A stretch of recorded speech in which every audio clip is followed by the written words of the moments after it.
Walk Free is an international human rights organisation, and we focus on ending all forms of modern slavery.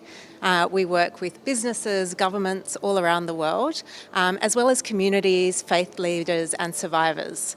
And so it's been such a pleasure to be here in Sri Lanka this week. We've travelled all around. I actually saw the Gammada initiative myself and went to a rural village where they were building a bridge.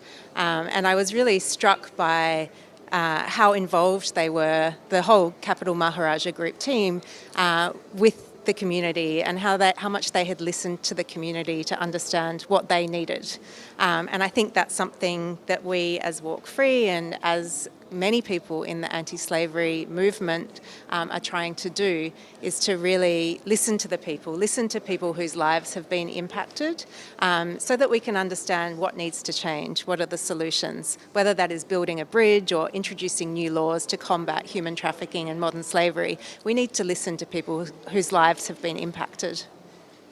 Also, Serena, as a person who has traveled the world and now been in Sri Lanka and gone to actually the middle of Sri Lanka, to the village, to Gamadda, to see what's happening in rural Sri Lanka, what do you think is, let me put it this way, what do you think is being done right, and what do you think is being done wrong? What could we be better to actually get to a certain standard as a country, as a whole?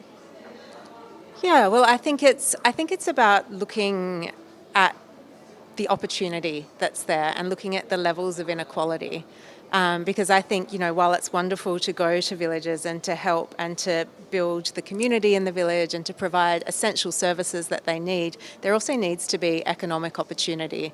And that to me is something that's really critical. It's something that we're focused on driving through the Bali process.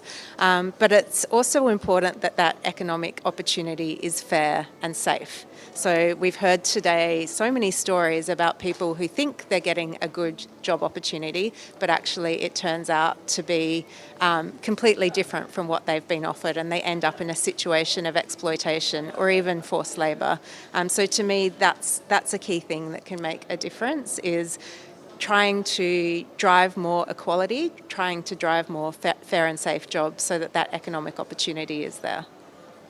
Of course, those were some wise words from Serena Grant from Walk Free. And as Sri Lankans, as people following us footsteps of people who have made a change in the world, we are very thankful for you for giving us those wise words. Thank you, Serena. Thank you for joining us. That was a Newsfirst exclusive with Serena Grant from Walk Free, Australia.